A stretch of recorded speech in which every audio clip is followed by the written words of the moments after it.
wantoota gurguddoo 12 osoo yeroo hin darbiin ijoollee keessan barsiisuu qabdan kan jedhuun qabadhee deebi'ee jira.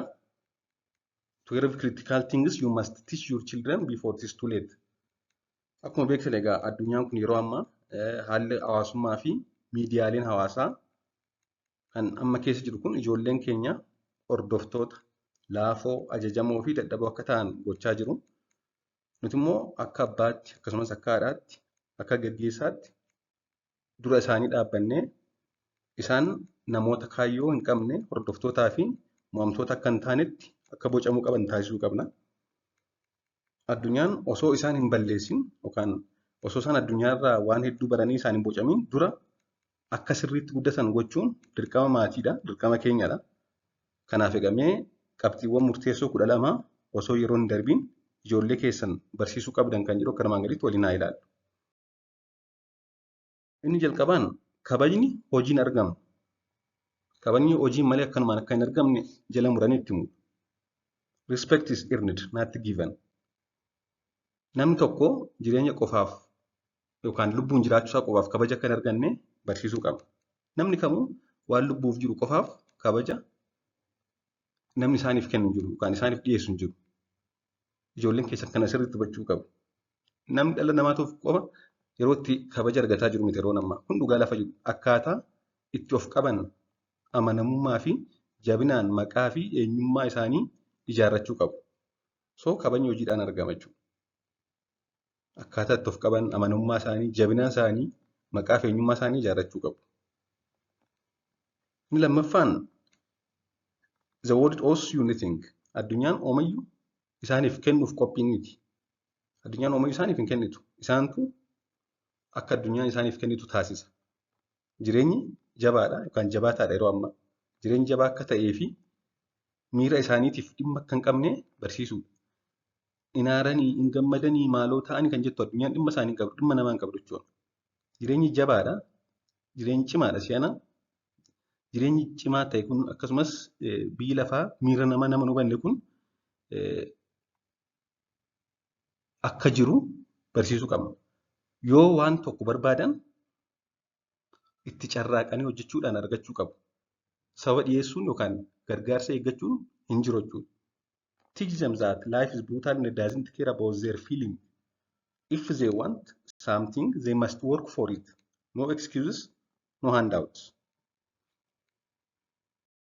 Sadaffaan dhiirri jabaa ta'uu qaba. Laafaa miti. Ijoolleen dhiiraa akka isaan jabaa ta'uu qaban barsiisuu qaba.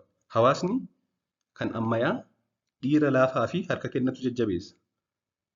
Kurbeewwan keessan qaamaan, fiizikaalii, miiraan, saayikooloojikaalii fi sammuun dandeettiidhaan jabaa akka ta'anitti guddisuu qabu. Akka lolu, akka geggeessuu fi akka ijaaru barsiisuu dirqama jechuudha. Dhiirri laafaan salphaatti kan gatamudha yeroo ammaa. Modern society encourages weak, passive men. Raise your son to be physically, emotionally, and mentally strong. Teach him to fight, to lead, to build. A weak man is a disposable man nowadays. Dhiirri jabaa ta'uu qaba, laafaa miti. Dubarri immoo qulqullummaa ishee kabajuu qabdi. Girls must value their purity. Intalli keessan qaamni ishee gurgurtaaf beekamtii argachuuf yookaan yaaliidhaaf kan dhiyaate akka hin taane beekuu qabdi. Qaamni ishee gurgurtaaf yookaan beekamtii argachuuf waan ta'eef akka hin oolletti bocuu qabna jechuudha. Gatiin isheen dhugaan amala ishee keessaa kan amala isheen qabdudha malee fuula ishee miti, qaama saalaa ishee miti. Gatii isheen dhugaan amala ishee keessaa gadhiisummaa keessa akka hin jiraannes barsiisuu qabna. Addunyaan ishee balleessuuf akka yaaddu kanaaf carraa akka hin kennine immoo taasisuu qabna. Addunyaan yeroo hundaa yeroo ammaa kana ijoolleen durbaa batalee xiqqoo bareedina qabu taanaan isaan balleessuuf qophooftuudha jechuudha. Kanaaf always qaamni isaanii gurgurtaaf beekamtii argachuuf yookaan waan biraadhaaf kan qophaa'e miti. Gatiin isaanii dhugaan amala isaanii irratti hundaa'a, hojii isaanii irratti hundaa'a. Kanaaf gadhiisummaa keessaa akka ba'an yookaan akka hin jiraanne gorsuu qabna. Gad of dhiisummaan barbaachisaa miti. Your daughter must know that her body is not for sale, validation or experimentation. Teach her that true value lies in character, not promiscuity. The world is teaching her to be used. So don't let it happen. Inni qabxii shanaffaan inni biroon immoo dhugaan lafa jiru maallaqni addunyaa bulcha. Money rules the world. Mana barnootaa keessatti waa'ee humna maallaqaa hin baratan ijoolleen si'an akkaataa maallaqa itti hojjetan, itti baasanii fi itti eeggatan barsiisa malee waa'ee akka maallaqni addunyaa bulchu hin barsiisan. Namni sooressi seera baasa. Namni hiyyeessa immoo seera sana hordofa. School will never teach them about financial power. Teach them how to make money, how to multiply it, and how to protect it. A rich man makes the rules, a poor man follows them. So akkaataa itti maallaqa hojjetan, itti baay'isatan fi akkaataa itti maallaqa isaanii tursiifatan kan qabatan barsiisuun gahee maatiidha jechuudha. Garbiroon weakness gets you build. Dadhabaa taanaan hin salphadha. Build jechuun lakafaa jechuudha. Namni dadhabaa ta'e, sooftii ta'e, wiikii ta'e yeroo seenaa fudhataman qabu. Yoo akka isaan laafan heeyyamtan addunyaan isaan dhidhimsiti. Mirga isaaniitiif akka dhaabbatan yeroo barbaachisutti akka ofirraa deebisanii fi tuffii akka hin dandamanne barsiisuu qabdu. Tuffii kamuu akka hin fudhanne yeroo itti mirga isaaniif falmachuu qaban akka falmachuu qabanii bakka barbaachisaatti akka isaan akti gochuu qaban barsiisuu qabna jechuudha. If you let them to be soft, the world will crush them. Teach them to stand their ground, fight back with necessary, and never tolerate disrespect. Inni garbiraan miidiyaa sobaan guutame kana beekuu qabu. The media is full of lies. Hollywood, music, and the social media are brainwashing tools. Teach your children to think critically and reject the nonsense being fed to them. Hollywoodiin, muuziqaa fi miidiyaaleen hawaasaa meeshaalee sammuu nama dochanidha yeroo ammaa. TikTokiin maal miidiyaamti jiru kun Feesbuukiin, Yuutuubiin hedduun isaa akkasii. Ijoolleen keessan waan itti dhiyaatu hunda kriitikaalii ilaaluu qabu. Ija shakkiidhaan ilaaluu qabu. Waan argan yookaan dhagaan amanuu qaban. Waan faayidaa hin qabne akka tuffatan barsiisuu qabu. Dhugaan lafa jirtu egaa nama hunda akkanumaan amanuu akka hin qabne barsiisu. Never trust everyone blindly. Namni hundi isaanitti kolfuu yookaan isaan waliin kolfuu hundi michuu miti. Namni dhufee wajjin kolfee taphatachuun fira miti yookaan michuu miti. Addunyaan bofootaan guutamteetti. Nama kamiyyuu amanuun dura akka itti dhiyaatanii ilaalan, akka xiinxalanii fi akka mirkaneeffatan barsiisa. Not everyone smiling at them is friend. The world is filled with snakes. Teach them to observe, analyze, and verify before trusting anyone. Garbiroon immoo ogummaa barachuu qabu. Digirii qofti gahaa miti. Ogummaa baradhu digirii qofti gahaa miti jedhanii barsiisuun dirqama. Learn skills, not just degrees. Manni barnootaa ajajamuu barsiisa malee milkaa'insa hin barsiisu. Ogummaa jireenya keessatti isaan gargaaru akka baratan jajjabeessu. School teach obedience, not success. Teach them high income skills like business, sales, leadership, coding, investing, survival tactics, and a degree is useless without real skills. Kudha tokkoffaan gaa'elaa fi maatiin tapha akka hin taane barsiisu. Gaa'elaa fi maatiin tapha miti. Marriage and family are not games.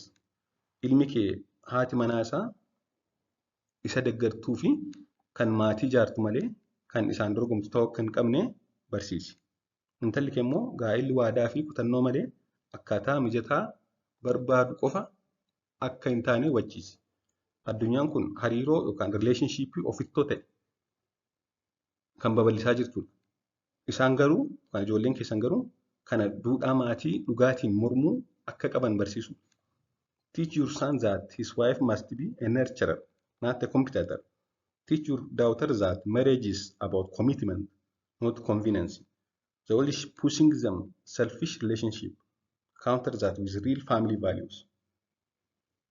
Garbiroon karaan qaxxaamuru tokkittiin jiru jabaatanii hojjechuu qofadha. Hard work is the only shortcut. Karaan qaxxaamuru jiru jabaatanii hojjechuudha. Yoo isaan maallaqa salphaa, milkaa'ina ariitii yookaan gammachuu yeroo gabaabaa qofa barbaadu ta'e karaa dogoggoraarra jiru. Hojii jabaanii fi of to'annoon yookaan disipiliiniin wanta falmii hin qabnedha jechuudha. If they are looking for easy money, easy success, or instant gratification, they are on the wrong path. Hard work and discipline are non-negotiable. Inni garbiraan garboonni jaalalaa ni dhabamu. Gootonni ni goobu kan ni bulchu. Sims are destroyed, alphas rule. ilmi kee yoo jaalalaan of gatee dubartootaaf jilbeenfate dubartoonni itti fayyadamanii isa gatu.